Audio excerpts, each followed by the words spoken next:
liftoff and the clock has started. Yes, sir. Reading you loud and clear. Roger, roll, Discovery. Discovery, roger, go ahead, Good evening, everyone, and welcome to the April 22nd edition, 2020, of Space News. This is Peter Auld, and tonight I'm joined by Tina Stagg and Michael Abdullah, and we're all from the Space Association of Australia. Let's get started. Over to New Zealand, a Japanese synthetic aperture radar startup will launch its first satellite with Rocket Lab rather than Arianespace. Rocket Lab announced last week it had signed a contract to launch the first Synspective SAA satellite on an Electron rocket late this year. Synspective, which has raised $100 million for a constellation of about 25 satellites, originally planned to launch the first satellite on a Vega rideshare mission. The company said it switched to Rocket Lab as a result of adjusting the launch timing and the orbit of the satellite, and would fly a future satellite on Vega. And it's over to you, Tina. Thanks, Peter, and good evening, space fans. Turning to International Space Station news, and a Soyuz spacecraft returned 3 people from the International Space Station on Friday. The Soyuz MS-15 spacecraft landed in Kazakhstan more than 3 hours after undocking from the station. The spacecraft carried NASA astronauts Jessica Meyer and Andrew Morgan and Roscosmos cosmonaut Oleg Skripochka.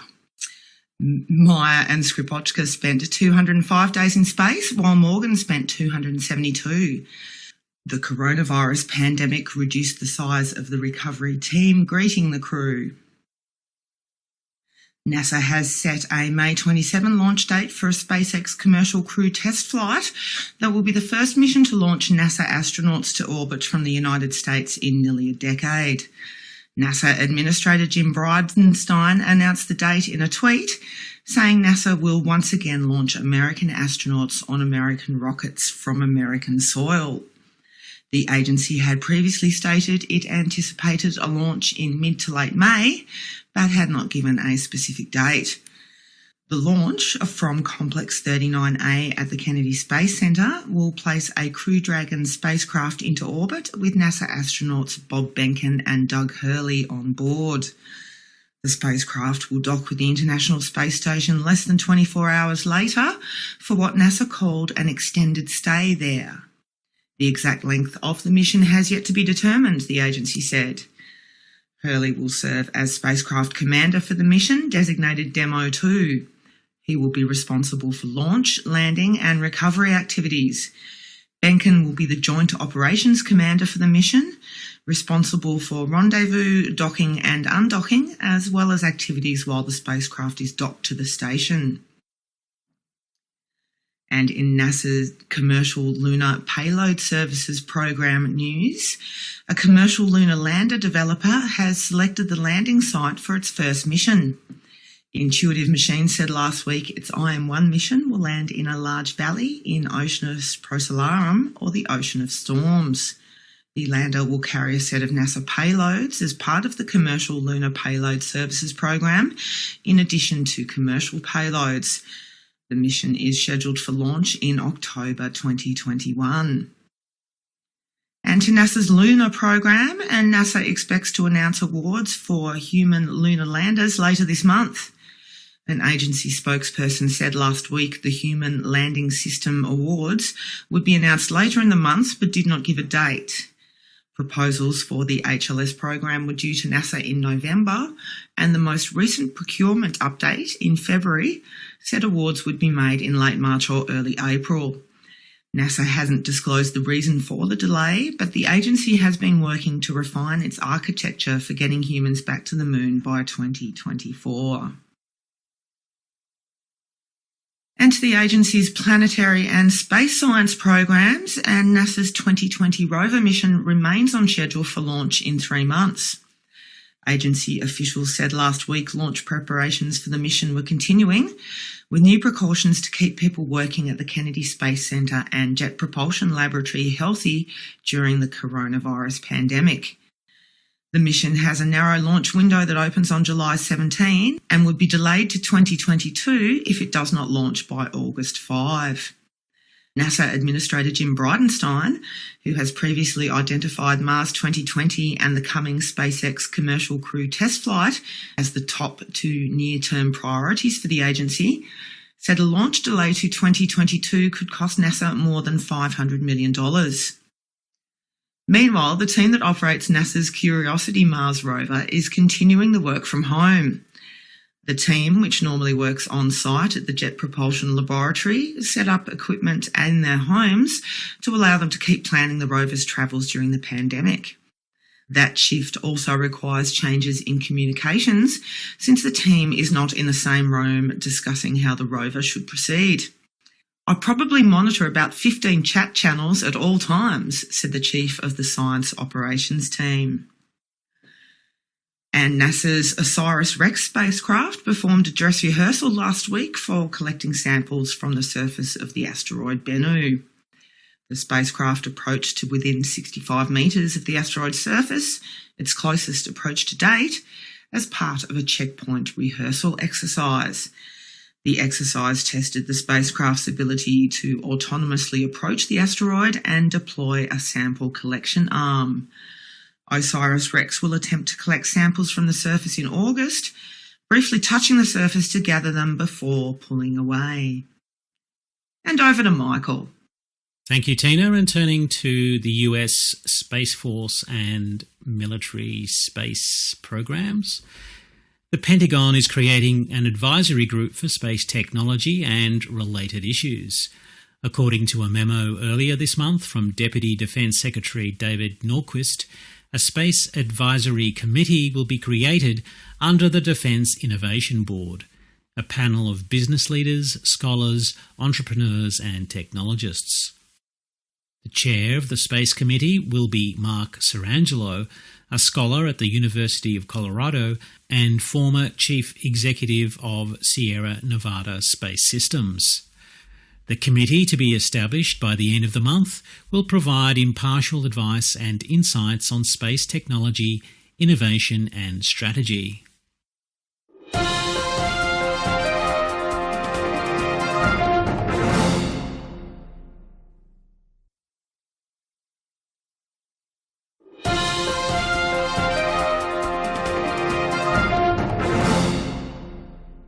Virgin Orbit has won a $35 million Space Force contract for 3 launches. The Space and Missile Systems Centre awarded Virgin Orbit the contract for the STP-S28 mission, which involves 3 Launcher 1 launches that will place 44 smallsats into low Earth orbit starting in October 2021. STP-S28 is the first contract for the Orbital Services Program 4, which covers the launch of small and medium payloads. The US Air Force is working with a group of startups on ways to monitor objects in cislunar space. Rear Space Activity and Australian-based Sabre Astronautics received an Air Force contract to develop a concept to collect and analyse information about objects and activities in cislunar space near the Moon. The company's concept involves a 3-dimensional space situational awareness portal to track objects and analyse data. The Air Force sought proposals last December on ways it can expand its space domain awareness capabilities beyond geosynchronous orbit as cislunar space becomes more crowded and competitive. And turning to Europe, a European exoplanet spacecraft is ready to begin its mission. The Cheops spacecraft, launched in December, has completed its post-launch commissioning and is beginning observations of stars known to harbour exoplanets. The spacecraft will study exoplanets that pass in front of or transit their stars as seen from Earth, creating small decreases in the star's brightness. Astronomers plan to use Cheops to better characterise those exoplanets with more precise measurements of their sizes. And turning to Russia, US President Donald Trump discussed space cooperation with Russian President Vladimir Putin in a call recently. A Kremlin statement said crucial aspects of bilateral relations, including cooperation in space, were touched upon in the call, but did not elaborate on the substance of those discussions. The White House has not released a statement about the call.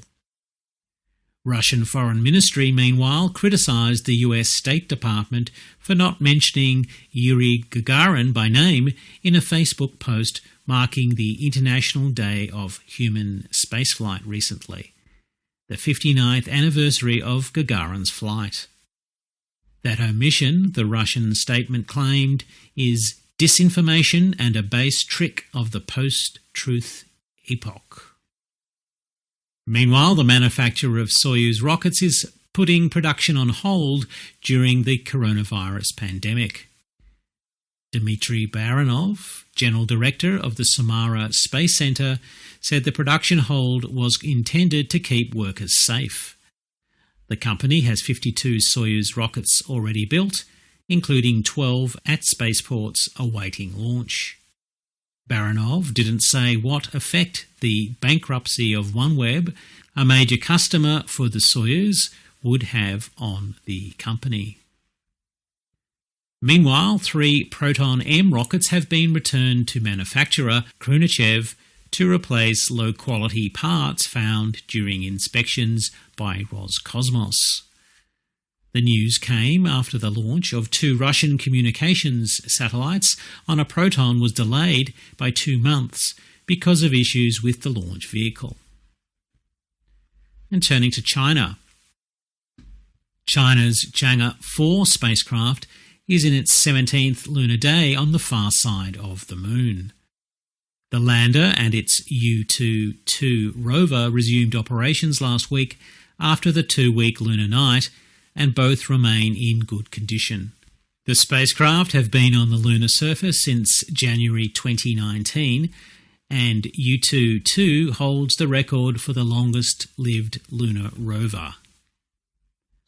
And moving to Japan. Japan is considering flying a micro-lunar lander mission later this decade. An industry source said the proposed mission would launch on the Epsilon small launch vehicle, fitted with an additional stage for sending the spacecraft to the Moon. The report didn't state the size of the lander or what it would do once on the Moon. And back to Peter. Thanks, Michael. And over at the SpaceX desk, a Falcon 9 launch of a Starlink satellite scheduled for last week was postponed. The launch was scheduled for Thursday afternoon from the Kennedy Space Center, but marine notices about the launch posted the previous week were dropped. SpaceX did not disclose the reason for the delay or announce a new launch date for the mission. And Virgin Orbit has carried out a final test of its Launcher 1 system for its first orbital launch attempt. During a captive carry test flight last week, Virgin Orbit's Boeing 747 aircraft with a fully fueled Launcher 1 rocket attached performed what the company called a complete end-to-end launch rehearsal for the system, including the launch release manoeuvre where the plane pulls up sharply after releasing the rocket. The company said this test was the last major one before its launch demo mission, which should take place in the next few weeks. And looking at OneWeb, SoftBank is offering a loan to OneWeb to keep the Constellation company in business until it can sell its spectrum assets. SoftBank, OneWeb's largest creditor, is leading the proposed loan of $75 million with an option to increase it to as large as $300 million, according to a bankruptcy court filing. The loan would keep OneWeb in operation through a planned sale of its spectrum assets, which could be complete in June. And over at Exolaunch, German rideshare launch services provider Exolaunch has signed its first contract with SpaceX. Exolaunch said it would send multiple small satellites into orbit on a SpaceX Falcon 9 rocket rideshare mission scheduled for December. Exalaunch, which has arranged launches for almost 100 smallsats on other launch vehicles, said working with SpaceX's smallsat rideshare program